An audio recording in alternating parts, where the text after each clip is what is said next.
Okay, it's Monday, so it's time to play some fighting games and answer some questions. We're a day late. I apologize. If you're wondering which side I'm on, it's the side with Android 21 and Broly. That's me. So first up, you said one of Genji's roles was to finish off someone already low. Is this also Tracer's role? Going with the same line of thinking that good heroes do something really well, like Soldier harassing Pharah. What does Tracer do really well right now, and how does she stack up to the other DPS? So anybody that is a diver or a flanker is gonna be good at finishing off low health people, but I wouldn't say Tracer is as intrinsically tied to that as Genji. The thing that makes Genji really good at finishing off the low health people is long range dash that does damage that also resets on getting an elimination. He's got an ability that is slanted towards killing people at low health and rewards killing these people. Tracer, not so much, but any diver or flanker will be good at finishing off low health people because they can close the gap quickly and usually do pretty decent damage. So the thing that Tracer has going for her is that she does a lot of fucking damage, right? Like if Tracer gets up on you, and just like drill, like Tracer can one clip you, right? Assuming the Tracer is like good, right? Which we are assuming.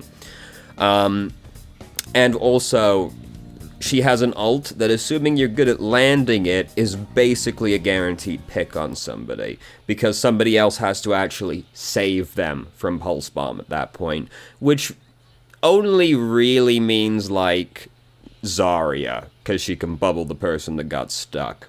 Maybe Toes or Diva, because they can eat the Pulse Bomb, but realistically, I think I've seen that happen maybe twice, you know, not exactly common.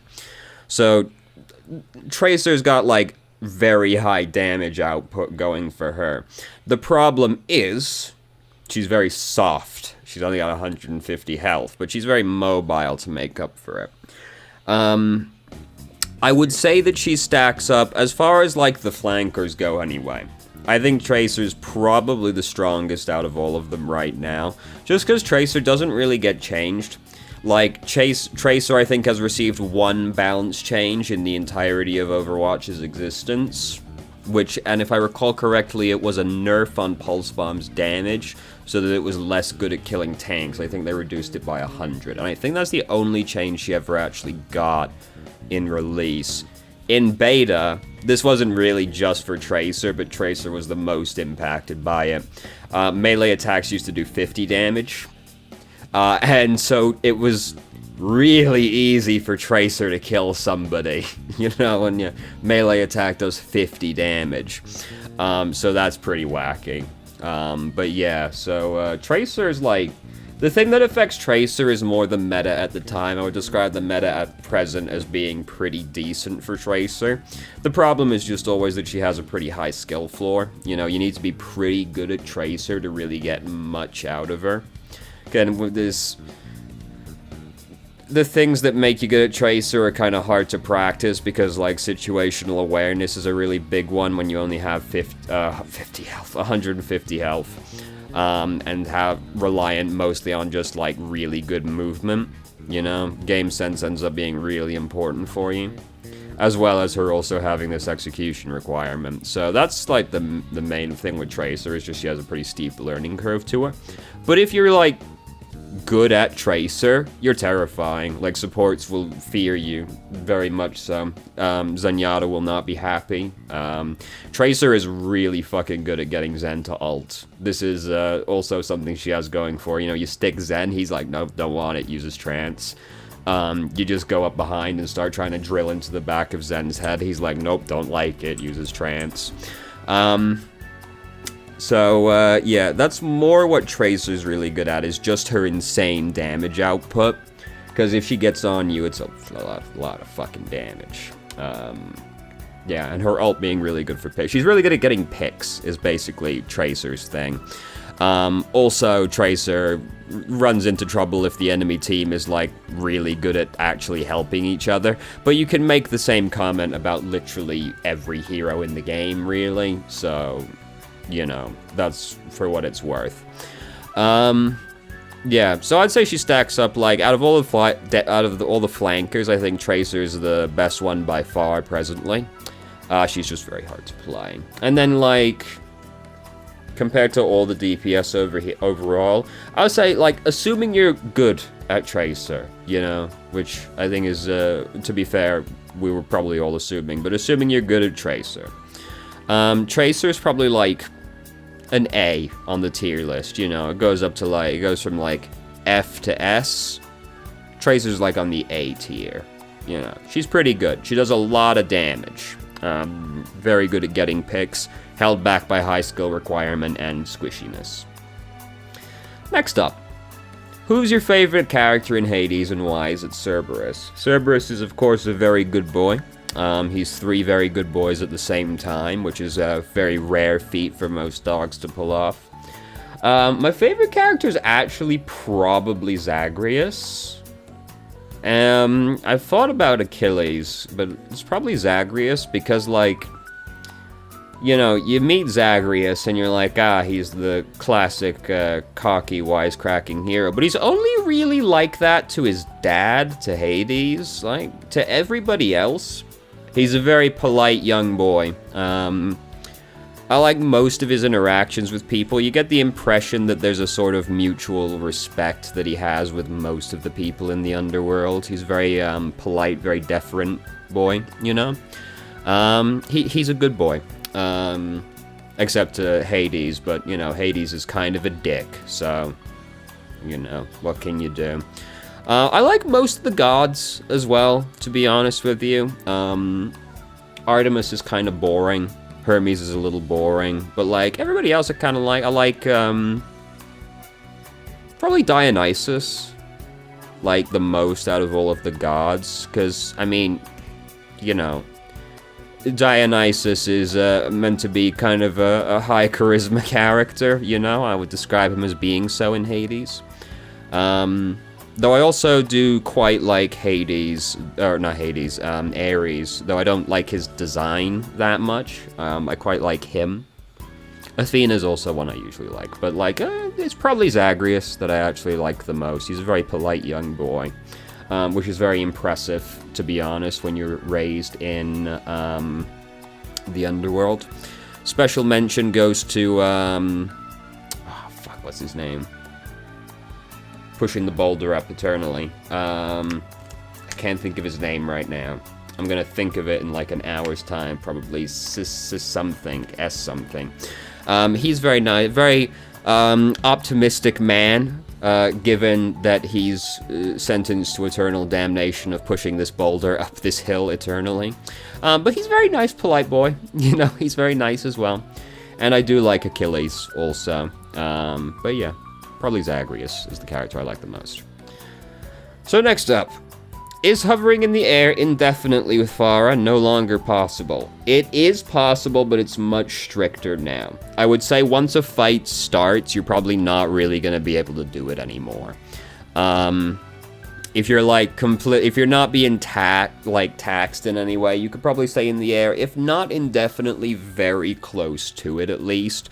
But once you have to actually worry about like the enemy team, you're probably not going to be in the air so much anymore unless you just have really good sixth sense for your fuel, you know?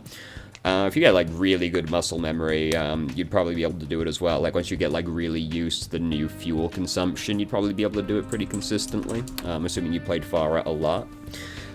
It is possible, it's just much harder now. Or if not, like, indefinitely, very close to indefinitely at least. Like, she's still the flying character, pretty much, but it is much tighter now.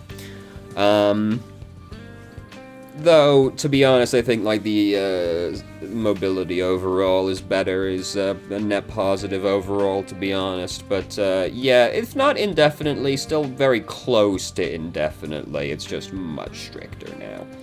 And once you start having a fight with the enemy team, you'll probably end up over-consuming your fuel until you get, like, really used to the new timing. Next up, adjust to teammates, even if it means slowing down. So, I kind of got the vibe from this one that this is actually a guy that's not very good at playing tank and kind of has to get carried through by his healers being really good instead. But, you know, we'll try and be a little bit more good faith than that. Though that is kind of the vibe I got from it. And we've all seen the tanks that, like, have to get carried by their healers to really do anything. So what you do is irrelevant if the team is not able to capitalize on it, right? This is a problem that many people fall into playing this game. And games in general, which is they're like, this is what I will do right now. This is what I should do, and they don't really think about it any deeper than that, when in reality you do have to take what your team is doing broadly into consideration as well. You pushing in really aggressively is completely worthless if your team is unable to capitalize on it for one reason or another. Either you're simply pushed up too far comparative to them, or they're unable to follow up because something is taxing the back line right now. They're currently being harassed by somebody like Doomfist, which usually takes multiple people to deal with. So if you try and make an aggressive play right now, they're obviously not going to be able to follow you because they're trying to deal with this arduous situation in the back line. So you need to account for what your teammates are doing in with all situations. So if the team is playing slow, you also have to play slow, because you playing fast will do nothing but result in you dying. So you always have to think about what your team is doing with everything you do. Another common problem is that, like, Zarya players will be like, I'm gonna grab right now because I can catch 6 people in it, but they're behind like 5 walls compared to their team, and also half their team is currently dead. So yes, you got the really sick grab off. Great job, you sure did get everybody in it, but your team could not capitalize on it, therefore you ended up just completely wasting the grab, and now everybody's upset. You're upset because you're yelling team, and your team's upset because they're going, what the fuck is Zarya doing? What the fuck is she doing? So you always have to play with what your team is doing. And the inverse of this is true. Sometimes your team wants to play really fast, which means that you can't play slow because you're just going to get left behind, you know? And you always got to go do dumb shit with your team, even if you don't want to do it, right? Like, you're playing on, like, Dorado. Your team's gonna stand down there defending. They're gonna stand in the street at the first corner instead of, like, at the choke point. All hail the choke point. Team doesn't want to do that. They're gonna go stand at the first corner. Well, you gotta go do it with them. I'm sorry, you gotta go stand with them anyway, to the best of your ability. If you're, like, a long-range hero, you can still stay in relatively the same spot. If you're playing, like, Ana, you don't really need to adjust much because you can see them from where you should be anyway. But you gotta go do the dumb shit with them.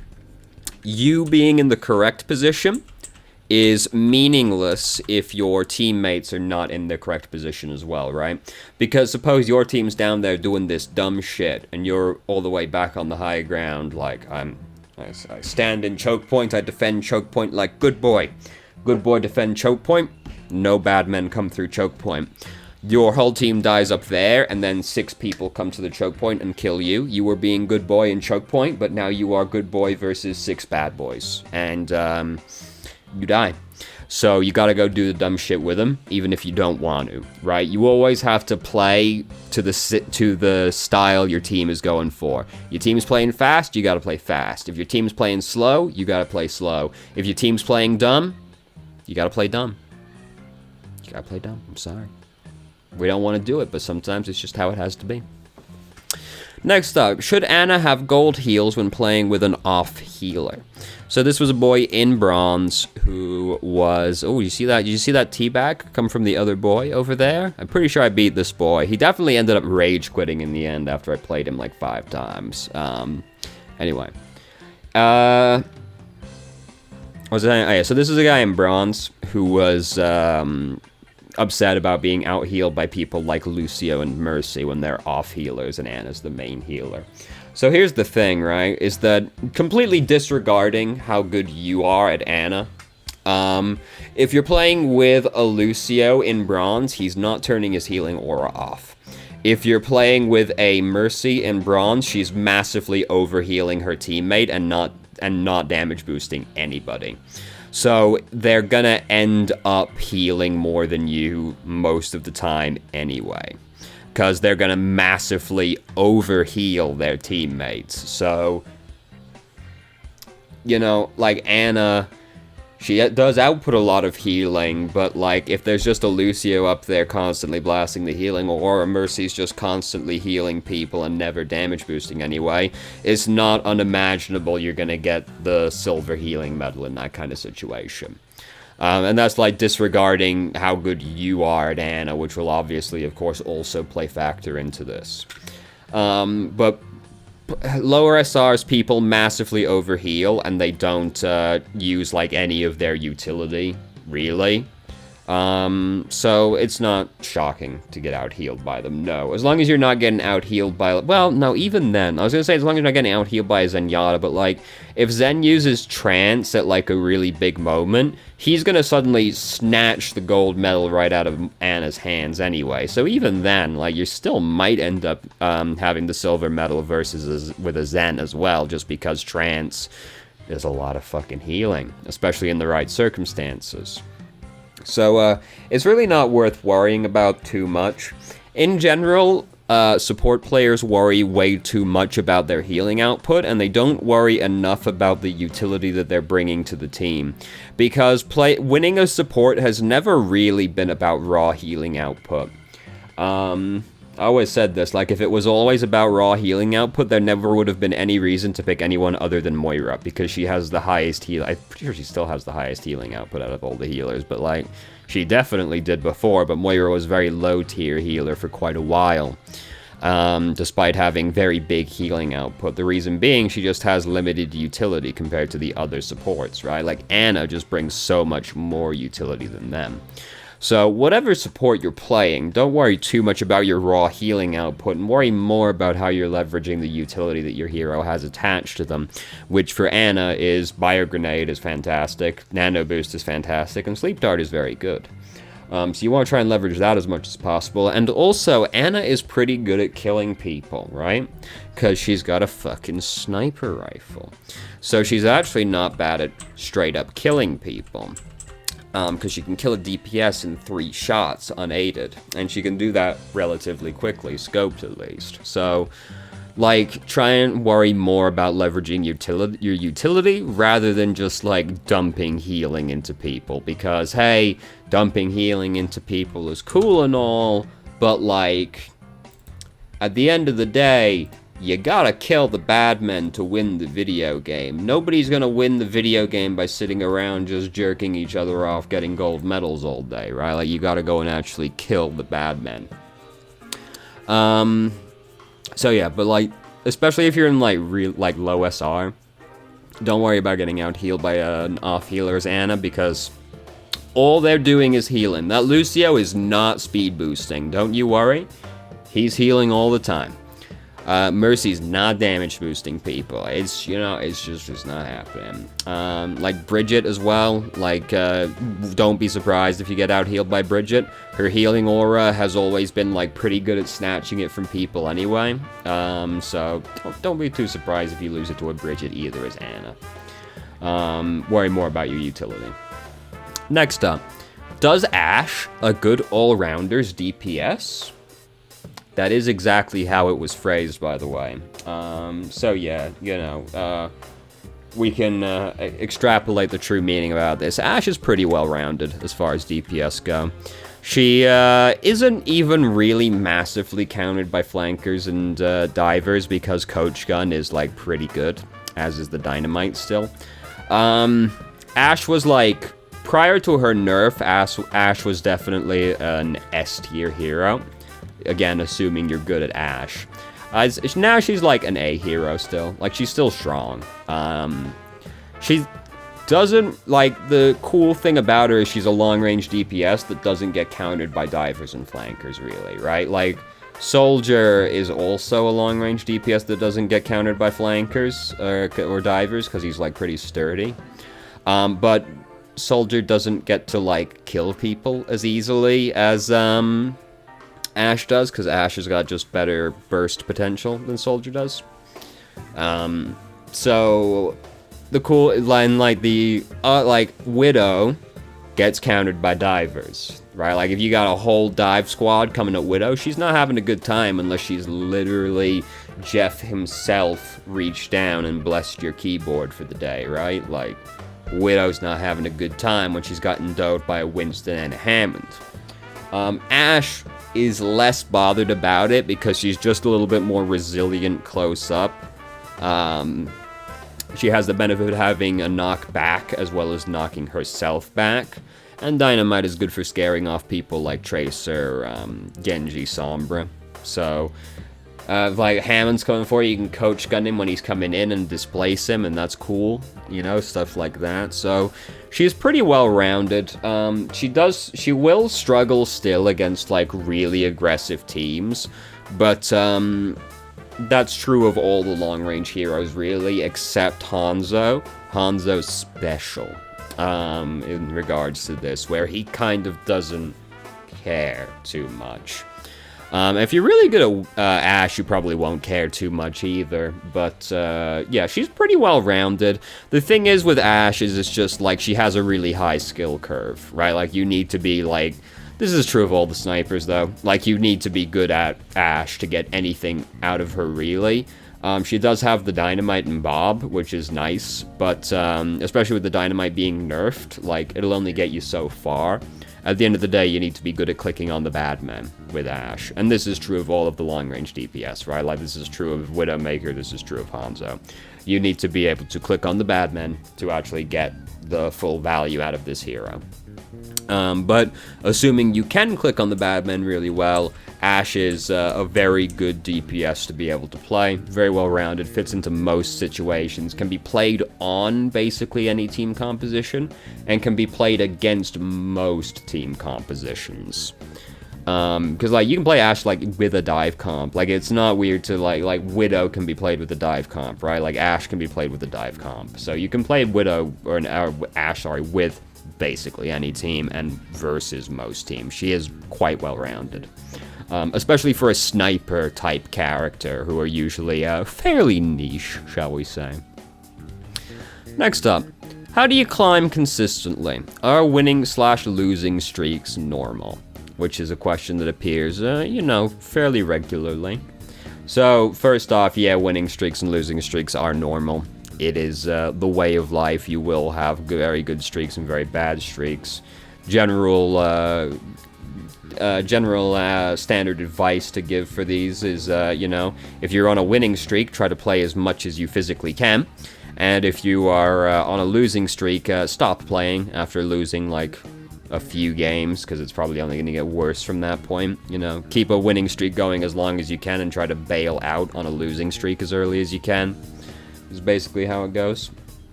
So, I mean, there's really no trick to climbing consistently. It's just a matter of, like, grinding it out until you do actually get somewhere, right?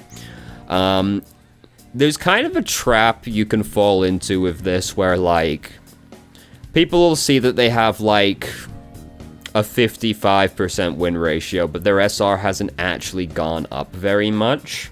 And so, like, at the end of 100 games, you see you've, 55% win streak, or a 55% win ratio, you won 55 games and lost 45, right?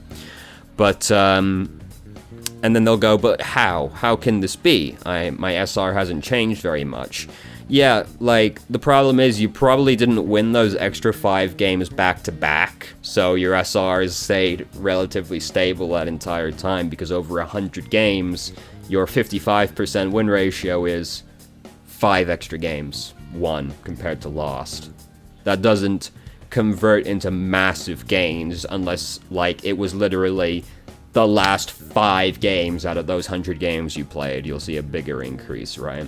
So, like, the thing is that climbing, most people are going to climb with a really close to 50% win ratio. Like, a 55% win ratio is actually quite high.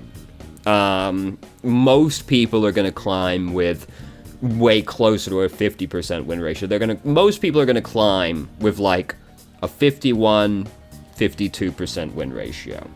So you need to play, like, a lot of games to actually climb this out, to climb with this, right? This is just the way with, like, climbing in any kind of competitive video game, or like a competitive thing in general, I guess, but games are gonna rate you more specifically at the time, right?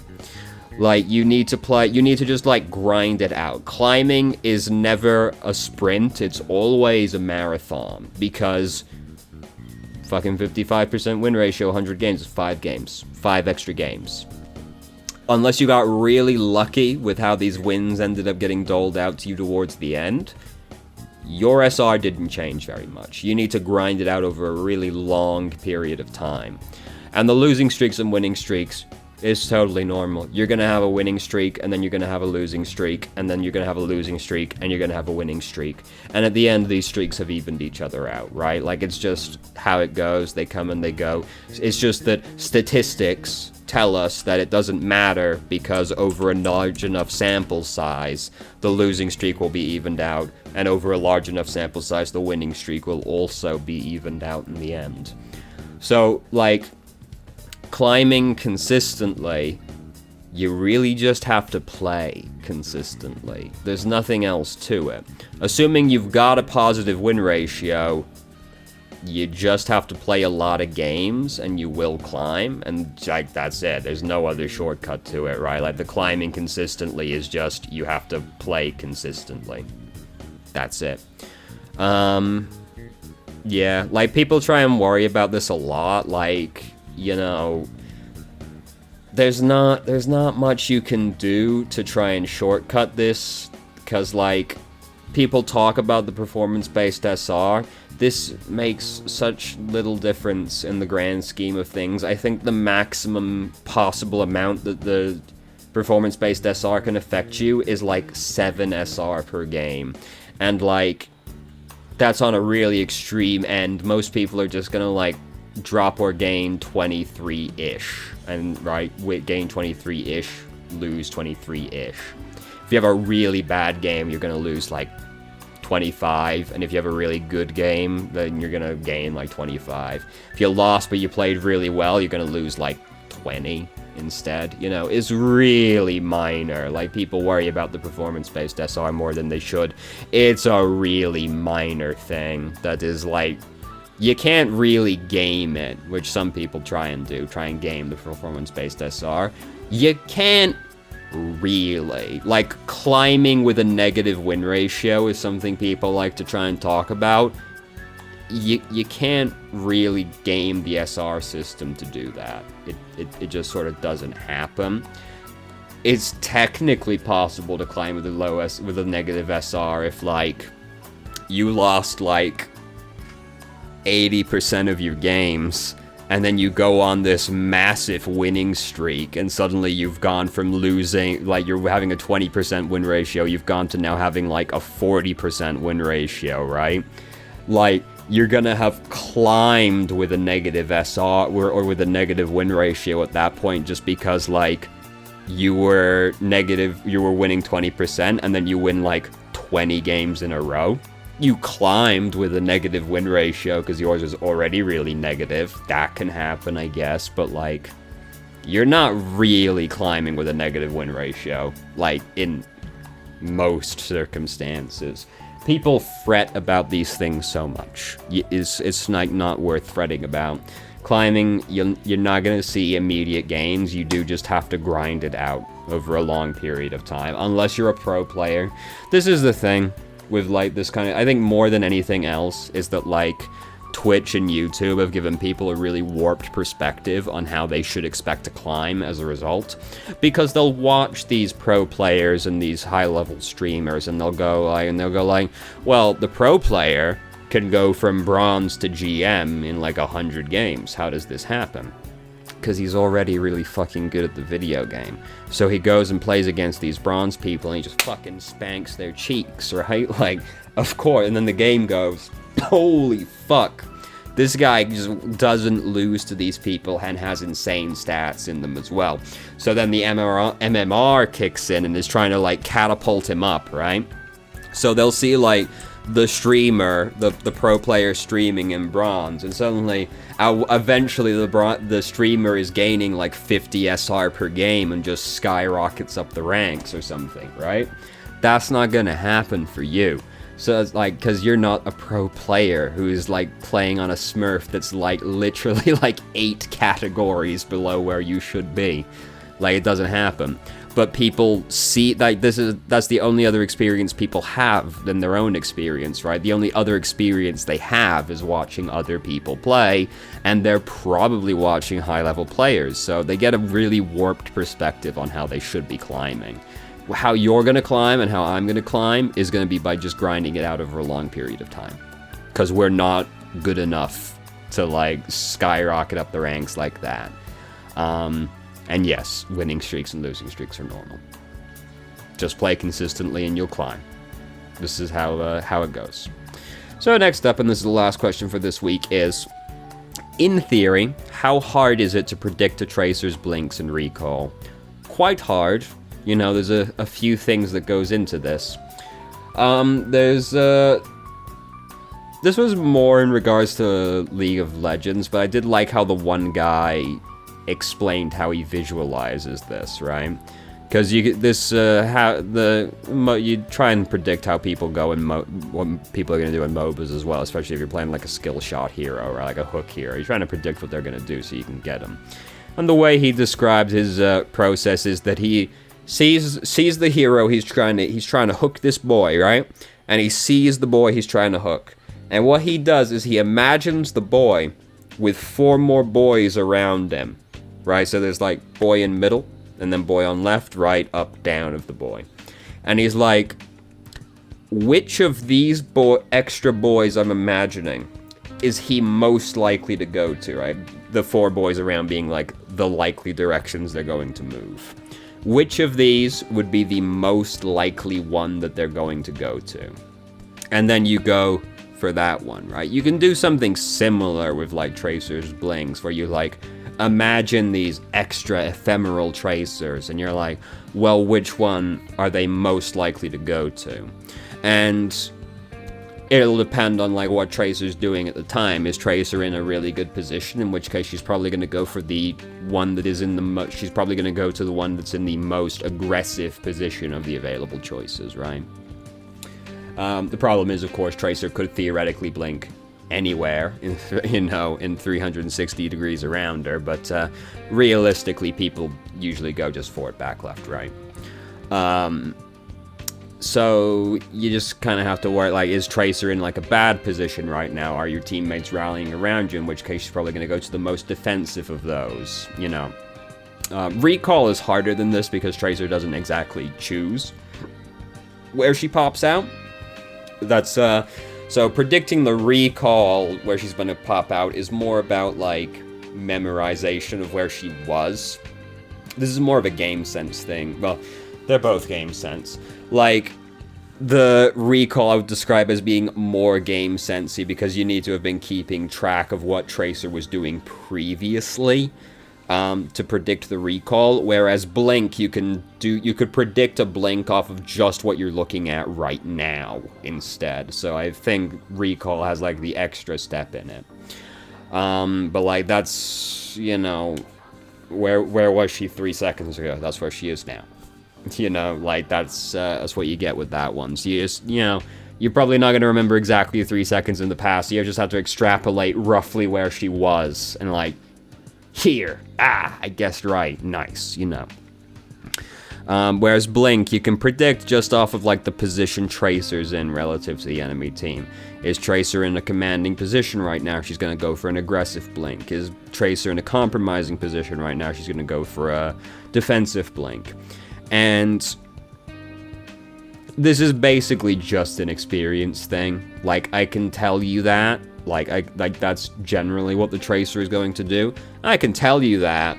But, like, using that information, like, actually using that in the moment actionably is going to be more difficult without just building up a lot of experience playing against Tracers, right? Because, like, what does a commanding position mean exactly? You know, what does a compromised position mean exactly, you know?